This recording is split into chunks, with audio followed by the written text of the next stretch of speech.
Assalamualaikum warahmatullahi wabarakatuh. Yang terhormat Bapak dan Ibu Guru MTSN 1 Jember serta brother and sister Villa yang dirahmati Allah. Perkenalkan, saya Selsada Tujuliana Devi, perwakilan dari kelas 7B.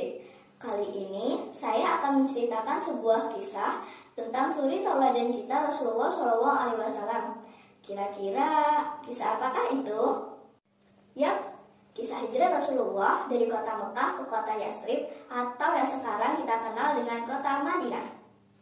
Kisah ini berawal dari suasana Mekah yang kian memburuk. Dakwah Rasul pun direspon tidak baik oleh banyak kafir Quraisy. Pada Kamis pagi terjadi sebuah pertemuan di Darul Nadwah yang berisikan orang-orang yang membenci Muhammad. Agendanya bagaimana cara untuk membunuh Muhammad. Pertemuan itu dipimpin oleh Umar bin Hisham atau yang kita kenal dengan julukan Abu Jahal. Pertemuan pun dimulai dan terjadi adu argumen. Bagaimana? Ada yang punya pendapat bagaimana cara membunuh Muhammad? Bawa Muhammad ke tempat jauh. Tidak setuju. Kalau begitu, kita buat kotak kayu di samping Ka'bah, masukkan Muhammad ke dalamnya dan jangan beri dia makan, biar dia mati kekeringan. Tidak setuju.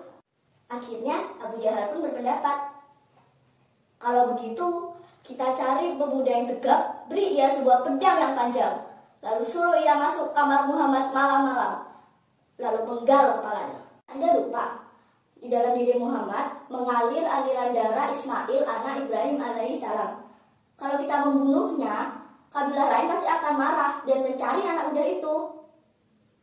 Di tengah kebuntuan diskusi, ada setan yang membisiki ide kepada Abu Jahal. Kalau begitu, setiap suku mengutus satu orang pemuda untuk membunuh Muhammad. Dengan begitu, pelakunya akan tidak dilihat dan sulit untuk ditangkap. Akhirnya, tercapai mufakat dalam pertemuan itu. Mereka akan mengutus pemuda-pemuda untuk membunuh Muhammad secara berjamaah. Keputusan itu akan dieksekusi pada malam Jumat. Di lain tempat, malaikat Jibril turun ke bumi untuk menyampaikan wahyu dari Allah tentang persekongkolan kafir Quraisy dan memberikan izin Allah kepada Rasulullah untuk berhijrah dari kota Mekah. Siapa yang menemanimu berhijrah? Tanya Rasul. Malaikat Jibril pun menjawab, Abu Bakar As-Siddiq. Setelah mendapat berita dari malaikat Jibril, siang itu Rasul langsung pergi ke rumah Abu Bakar As-Siddiq.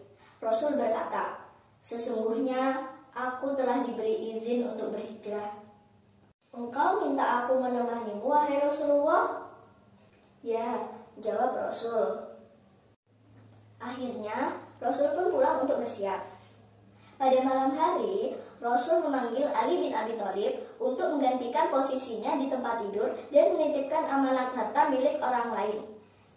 Ali radhiyallahu anhu pun bersedia mempertaruhkan nyawanya.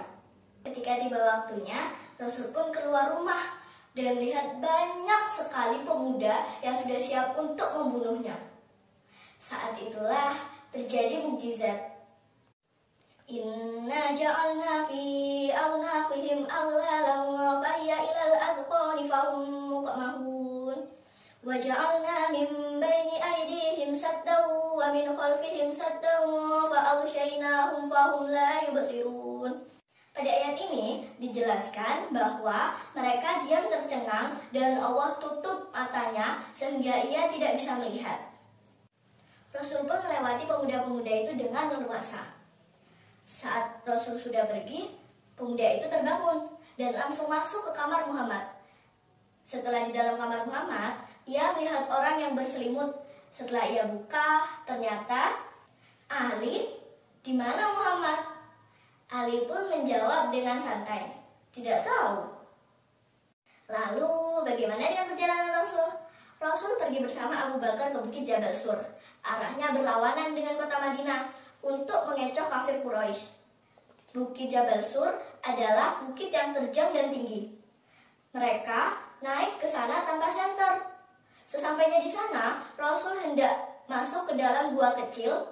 Namun, tiba-tiba Abu Bakar mencegahnya. Abu Bakar masuk dan mengecek gua itu. Ketika sudah bersih, Abu Bakar mempersilakan Rasul masuk. Abu Bakar duduk bersandar di dinding dan meluruskan kakinya. Sedangkan Rasul menaruh tengkuknya di atas paha Abu Bakar. Dan Rasul tertidur. Sewaktu Rasul tertidur, ada binatang bisa yang keluar dari lubang. Dengan segera, Abu Bakar menutup dengan kakinya. Abu Bakar menahan rasa sakit itu dengan sekuat tenaga. Namun, air mata Abu Bakar jatuh mengenai Rasulullah hingga Rasul terbangun. Air apa ini Abu Bakar? Apa kau menangis? Apakah kamu menyesal telah berhijrah bersamaku? Bukan ya Rasul, kakiku disengat oleh binatang bisa. Kenapa engkau tidak memberitahuku dari tadi?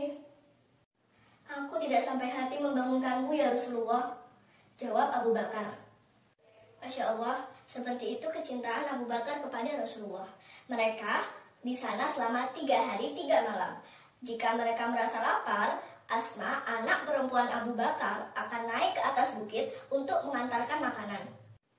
Ada juga sahabat Rasul yang menjadi informan, yaitu Abdullah, anak laki-laki Abu Bakar. Jika pagi, dia akan pergi ke Mekah. Jika malam, dia akan pergi ke tempat Rasul untuk memberitahu situasi Mekah. Dan ada juga yang berpura-pura menjadi pengembala untuk menghapus jejak Asma dan Abdullah, yaitu Amir bin Fukhairah. Pada malam Senin, Rasulullah dan Abu Bakar melanjutkan hijrahnya dengan unta yang telah disiapkan dan mengikuti jalan yang ditunjukkan oleh Abdullah bin Quraikir, seorang non-muslim. Mereka menempuh perjalanan selama 8 hari 8 malam. Di tengah perjalanan terlihat pasir yang naik ke atas dan terdengar suara tampal kuda. Ternyata itu adalah Suraqah bin Malik yang mengejar mereka. Suraqah bin Malik adalah pembunuh bayaran yang disewa oleh kafir Quraisy untuk membunuh Muhammad. Dia adalah pembunuh terbaik dan dapat melacak apapun. Dia dibayar 100 ekor unta jika berhasil membawa kepala Rasulullah. Untuk menyelamatkan diri, Rasul dan Abu Bakar bersembunyi di gua sempit yang hanya cukup untuk 2 orang. Ketika Suraqah mendekat, Rasul berdoa. Seketika, kuda Suraqah terjebak. Kejadian ini terjadi beberapa kali. Hingga akhirnya Suraqah sadar bahwa Rasul bukanlah manusia biasa. Dan akhirnya Suraqah berkata, "Doakan aku, maka aku akan pergi dan mengalihkan orang-orang yang mengarah ke sini."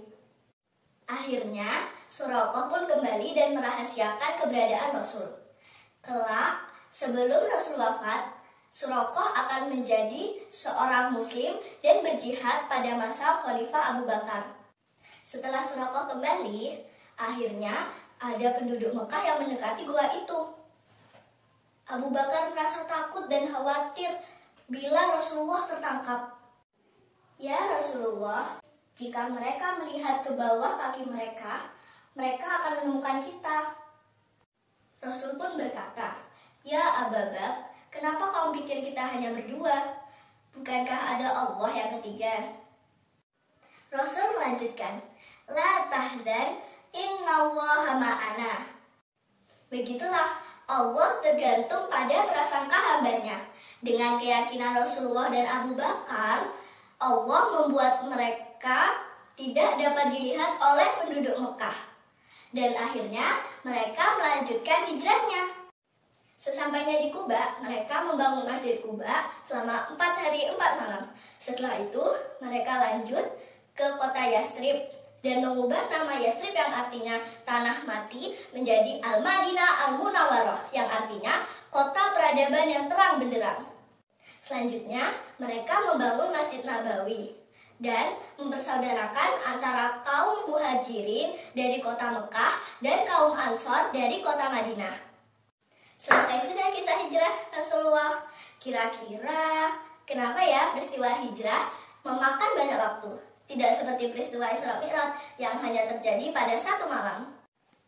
Jadi, dari kisah hijrah Rasulullah, Allah ingin menunjukkan kebesarannya dan Allah ingin memberi pelajaran bagi kita berbentuk hikmah, tauhid, dan iman. Masya Allah, begitu menginspirasi ya sirah kali ini. Kisah Nabi itu sangat seru dan patut kita teladani.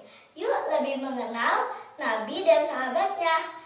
Selamat tahun baru Hijriah. Wassalamualaikum.